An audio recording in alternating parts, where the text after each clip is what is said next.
So today we're going to look at the expansion of the civil rights movement. Now we started with the African Americans' fight for civil rights because their movement really was arguably the most successful movement and accomplished the most. And so many other groups of those who had been disenfranchised, those who had been left on the outskirts of society, used the African American civil rights movement as an example for how to accomplish political rights, social rights, and economic rights. In particular, we're going to now look at women in the country, in the United States. But to understand how they fought, particularly the second half of the 20th century, right? How they used the example from the African American civil rights movement from the 1950s on. We need to understand some history of the movement. Just like with African Americans, we went back to the topic of slavery and looked at the Civil War and Reconstruction and the Harlem Renaissance in order to understand the movement that happened in the second half of the 20th century. With women, we're going to do the same thing. So this lecture is going to focus on the early movement, mostly the 19th century or the 1800s. We'll do a little bit of the early 20th century. Next week, you'll focus primarily on the 20th century, and the following week, we'll really look at the modern movement, what's happening today. But again, this is the early movement focusing primarily on the 19th century. Now, before we really get into the history, we really need to understand some terms here, right? So when we talk about the women's fight for women's rights, we have to look at this this idea of feminism. Now, for a long time, feminism has been misunderstood. It's kind of been taken out of context.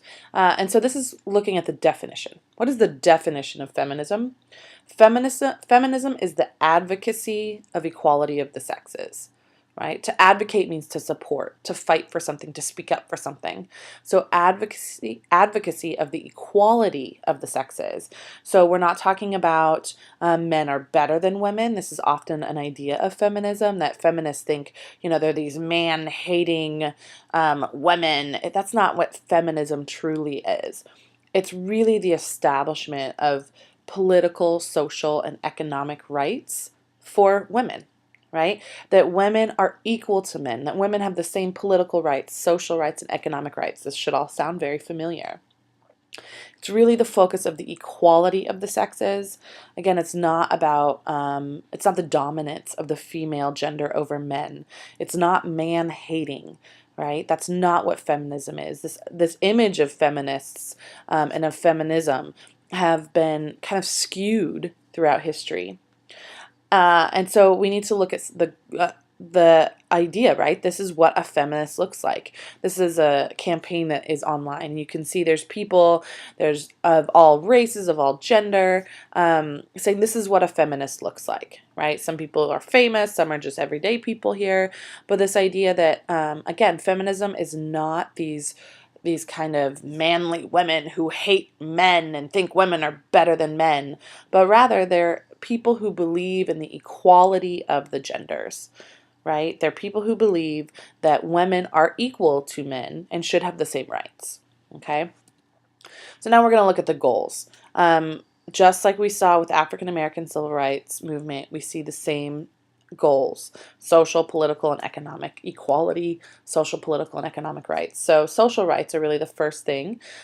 Within this context of social rights is this idea of respect, right? That women are looked at as equally, they are equal to men. All right, that women are respected in the same way that men are respected.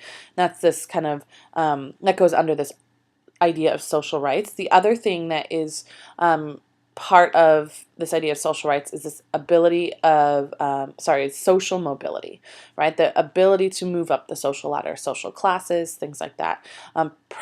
Throughout history, women have been kind of held down in the lower social class. And then political rights, okay? Political rights, when we're talking here, primarily suffrage, right? And if you remember from world history, suffrage means the right to vote. Okay, so this is a political right that women have today, but that's a relatively new phenomenon, especially if you look at the context of history. Um, but the right to vote. The also thing that women are fighting for is better political representation, that we want more female representatives in Congress. You can see in this image here in the House of Representatives, that's that lower house of Congress, only about 18% of the House is made up of women. The remaining 82% are men. And Senate is about the same. 20% are women, 80% are men. So women don't have as loud of a political voice. Go back to when we talked about the Civil War, right? This idea of political power. The more representatives you have in Congress, the more power you have because the louder your voice is. Here you see women have very, very little representation. Therefore, their voice is not nearly as loud as that of men. Okay, so that's when we talk about political rights. Now, economic rights. One of the key aspects to economic rights is the idea of jobs, right? This I know this image is a little bit blurry, but I really liked the what it represents here. So you can see at the bottom, about 50% of all managerial and professional positions are held by women. That's great. But as you move up this ladder, as you move up, in this case, a pyramid, you see very, very few positions are open to women, especially when you get to the very top. The only 3% of Fortune 500 CEOs, right, chief executive officers, bosses, only 3% of that are women. That's very, very, very small percentage. So we need jobs to be open to women. That's part of economic rights. And then there's this idea of the glass ceiling. The glass ceiling, what that means is that women are only promoted so high, right? They can see jobs above them, but they can't get there. There's something stopping them. Often it's their gender. And so what this idea of a glass ceiling, right? Glass you can see through, so you can go up, but you can't get past it. You can see these jobs that are up there. You can see them above you, but you can't get to them. Okay, and so that's this issue, this barrier that women have faced when we talk about economic rights, is getting rid of this glass ceiling. And then a final goal that's specific to women is this idea of reproductive rights. And this has been a fight that feminists have fought for, and it really impacts all the others, right? Reproductive rights, the right for women to control their reproduction, to decide if and when they want to have a baby, they want to reproduce. So this really affects their social rights, right? If the right to control their body, the right to be respected as equal to a man. Political rights, the right to create laws for their own protection, right? The right, that's part of political rights. And then economic rights, choosing when, if and when to have a child definitely has economic impact, right? Because if you're having a kid, that means you cannot work. If a man, if his partner has a child, he can continue working if he so chooses, right? A woman physically cannot. She has to be out for at least a day, probably longer, as she has this child. So the economic impact of reproductive rights is also huge. So that gives you some background into feminism.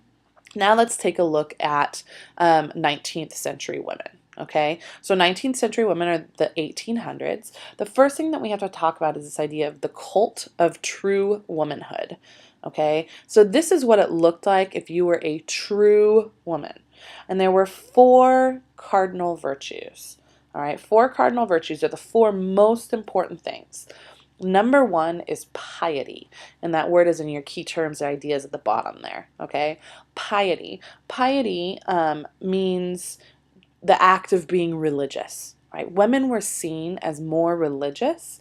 They were more spiritual than men, and so because of that, women were expected to be religious. And if you were a true woman, right? This all has some major impact here. If you were a true woman, then you were religious. Okay, that's part of what it meant to be a woman, was that you were pious. You practiced piety, right? That you belonged to the spiritual class, and women were expected to be holy. They were expected to be religious. Okay, so that's the first cardinal virtue, most important thing. Okay, the second cardinal virtue is this idea of purity. All right. So the first one is piety, or being religious. The second one is purity.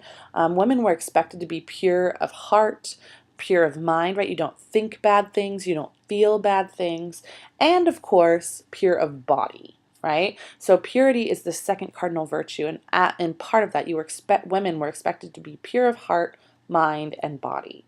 Okay, so you weren't supposed to feel, women were not supposed to feel anything bad. They weren't supposed to think anything bad, pure thoughts, pure feelings. And then, of course, pure in body. They weren't supposed to have sex outside of marriage, certainly. And even within marriage, women were not supposed to enjoy sex. Sex was purely for procreation, purely for making babies.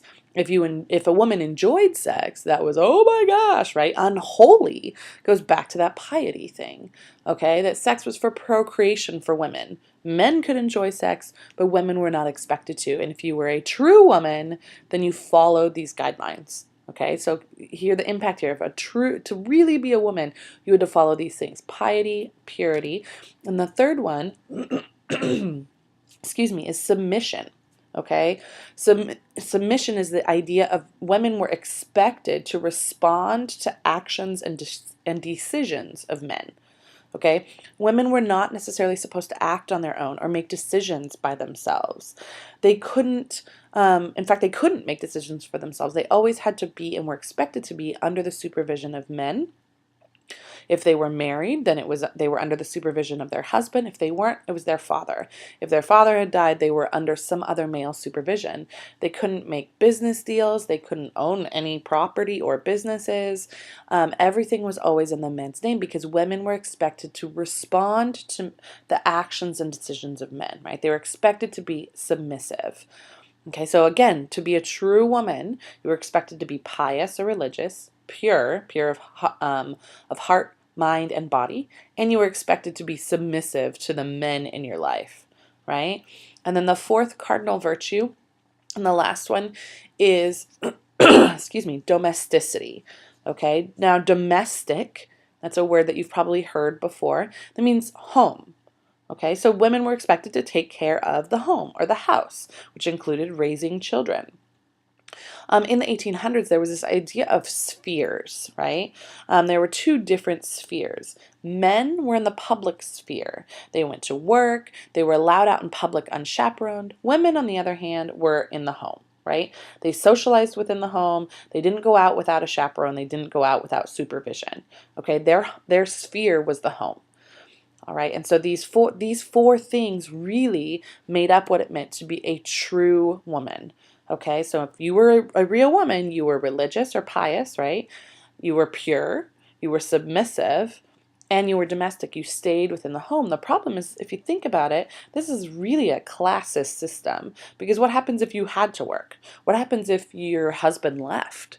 Okay, or heaven forbid, if you had a child outside of wedlock, right? If you weren't married, but you had a kid. In the 1800s, that meant you couldn't be a true woman, right? Because you had to work. And so you weren't hanging out in the home. You weren't part of that realm of domesticity. All right. And so this really presents a problem if you think about, and also pressure on women about what it means to be a woman and how what that looks like. Okay. The next thing we want to talk about when we're looking at the history of the women's rights movement is the Seneca Falls Convention. Now, the Seneca Falls Convention is seen as the beginning of the civil rights movement. And this was held in the 1800s, and it was a convention, the meeting of people, and it was, they wrote the Declaration of Sentiments, right? Just like we had the Declaration of Independence, that's what it was modeled after. And it said that all men and women are created equal. Okay, now this convention was women, but also men as well. At this convention, we start to see the first idea of arguing for female suffrage or the right to vote. This was a radical idea in the 1800s, and most people didn't actually think that this was a good idea yet. They believed that the political realm, again, that public realm, was not for women. That sphere belonged to men. Okay, but out of this convention emerged some leaders. Two particularly very important leaders in the women's rights movement: Susan B. Anthony and Elizabeth Cady Stanton. These two women really start this women's rights movement. You also have other leaders who were present here, like Frederick Douglass. If you remember back when we talked about Lincoln, okay, the same Frederick Douglass, and you can see him on the Declaration of Sentiments article here. His name is there, but he was there too. In fact, he was even calling for female suffrage. He was one of those radicals. Okay, and so this really propels the women's rights movement. Education. Education in the 1800s was not for women, okay? In fact, most people thought that women's brains were not suited for academic rigor, that women could not handle the stress of all the learning, the stress of all the information, that they might go crazy due to all their emotions and the inability to process all this information, okay? That women were really more simple creatures, right? They can raise a family, they can take care of a home, but that's really about it. They don't need all that extra learning. They really can't handle it. That was this idea of education in the 1800s. Now, they did say, look, some education was okay because they have to be good mothers, right? They have to be able to teach children early skills. They've got to be able to add some numbers and subtract, right, to be able to run the household. So a little bit of education is okay. But they don't need things like college education or university education, right? They really just need basic reading, writing, and arithmetic. In the 1800s, that was really all women were encouraged and often allowed to do. The other thing is employment. In the 1800s, in the 19th century, this was seen as a bad thing. All right, women really weren't allowed or encouraged to be in the working world. Again, if you were a true woman, you weren't working anyway. You weren't in the public sphere. It was believed that employment hurt the family. Okay, that if a woman's working, she's not home to run the house. She's not home to raise the kids. Again, you're not a true woman. And then there was always the fear that, oh my gosh, if a woman's out unchaperoned, it's going to lead to prostitution and the woman's going to be wrecked. Oh my gosh. Right? That women without chaperones is dangerous. And so this idea of women being employed outside of the house is just all bad. Even though there was a limit to education, a limit to employment, we really do see a lot of women being reformers in the 1800s. Women were part of movements trying to change society. Okay, they were trying to improve society. Again, think about the 1800s, put it in historical context. This is industrialization. This is during the time where America is changing at a huge rate. Okay, the second half of the 19th century, we see inventions happening all the time. Everything's changing. Cities are erupting and they're dangerous places. And so we see women leading these reform movements, leading these movements to reform or change things. Okay, one of the things we see that begins in the 1800s is this idea of reproductive rights. In particular, this woman here pictured, Margaret Sanger. Margaret Sanger fought for the right to women, for women to control their own body and their own reproduction. Now, when we talk about controlling their body and reproduction here, we're simply talking about education. She argued that with education, women could practice birth control. If they understand the anatomy of sex and understand the anatomy of their own bodies, and again, and the anatomy of sexual intercourse, then they can prevent pregnancy by simply not having sex while ovulating. They can prevent pregnancy by trying to avoid having sex during certain times, right? She wasn't arguing for birth control pills yet. Those didn't exist. Not even condoms or prophylactic at this point. Right now, she's literally just arguing for education, okay? And she argued that this would mostly help the working class, right? Because if women have to work, there are many women who are forced to work. Well, if they're not having babies as often, then they can continue working.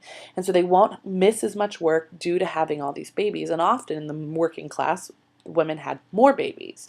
And so this was a way to benefit the working class. She would publish articles about birth control. And as she did this, she was actually arrested for obscenity, right? That teaching women about their own bodies was seen as obscene because of the things she was talking about. This was radical for the time period, that teaching women about their bodies, teaching women about sex.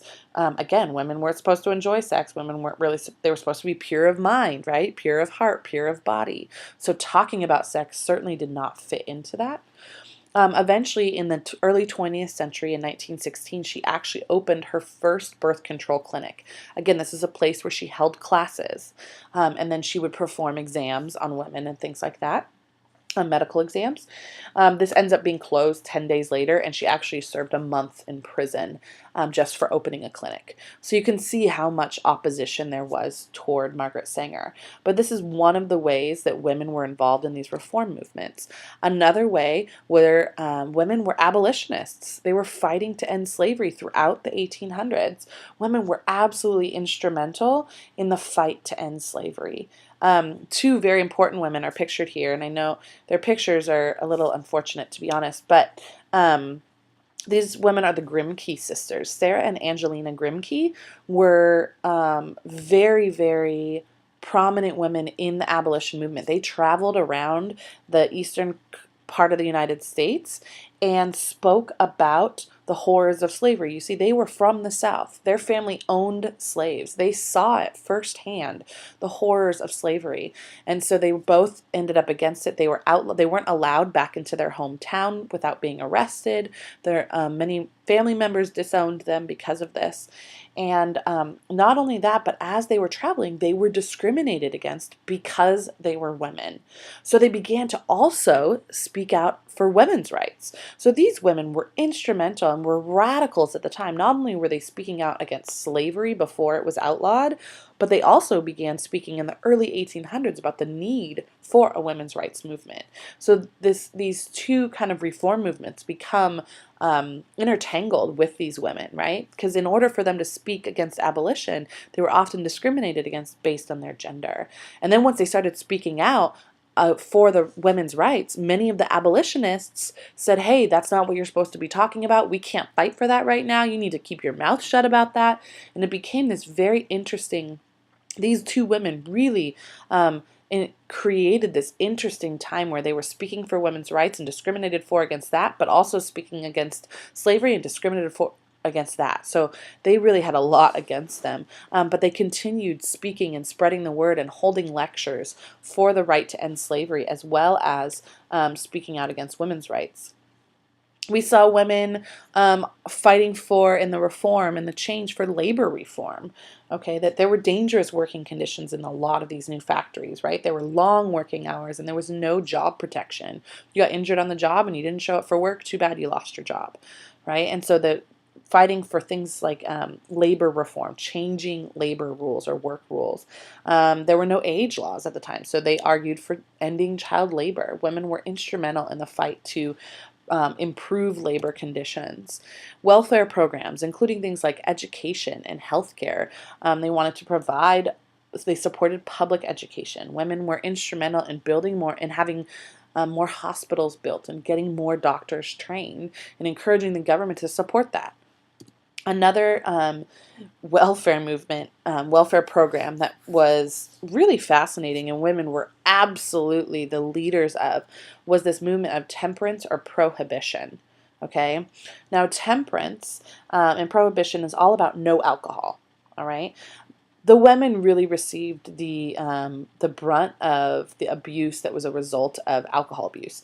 So drunkenness often led to physical abuse, especially in the 1800s. And that physical abuse landed primarily on women. Also, men would spend money on alcohol that was really needed at home. And so you have women speaking up, saying, look, we need to have laws that temper, right, or that slow down the consumption of alcohol, or in some cases prohibit alcohol. So you can see these women on the right. This image always makes me laugh. But lips that touch liquor shall not touch ours. Right, so this idea that women were standing up saying, look, we are demanding prohibition. This other individual woman you have pictured here is Carrie Nation. She actually changed her name to Carrie A. Nation. And she would go into bars with a hatchet and a Bible. And you can actually see in her right hand, she's holding a hatchet. And in her left hand, she's holding a Bible. And she would walk into bars. And she would be yelling Bible verses about that you shouldn't be drunk. And then she would have her hatchet. And she would literally start smashing up bars with her hatchet. A hatchet is like a small axe. Okay, and so she would go around smashing up bars, slashing at men who were drinking. She traveled around the country promoting temperance and prohibition. Prohibition did actually get passed in 1920, and it was a law from 1920 to 1933. And during that time, it was illegal to manufacture, transport, or sell alcohol. Okay, so listen to that. It's illegal to make it, to move it, or to sell it. Now, it wasn't necessarily illegal to drink it, but if you can't make it, you can't move it, and you can't sell it, the idea is that nobody's going to have it anyway. It didn't really work. This ended up leading to mobsters, and people drank anyway, so it didn't work in the end. But women were instrumental in trying to improve society, and they believed that by limiting alcohol, they could improve society. Okay? So that's really looking at kind of what was happening with women in the 1800s or the 19th century. Now, looking at the early 20th century, we actually see some progress. Okay, first of all, when we look at World War I, really took up most of the 19 teens. Okay, but by 1920, we actually have the 19th Amendment that's passed. The 19th Amendment grants female suffrage. So this grants the women the right to vote in 1920, and this passes.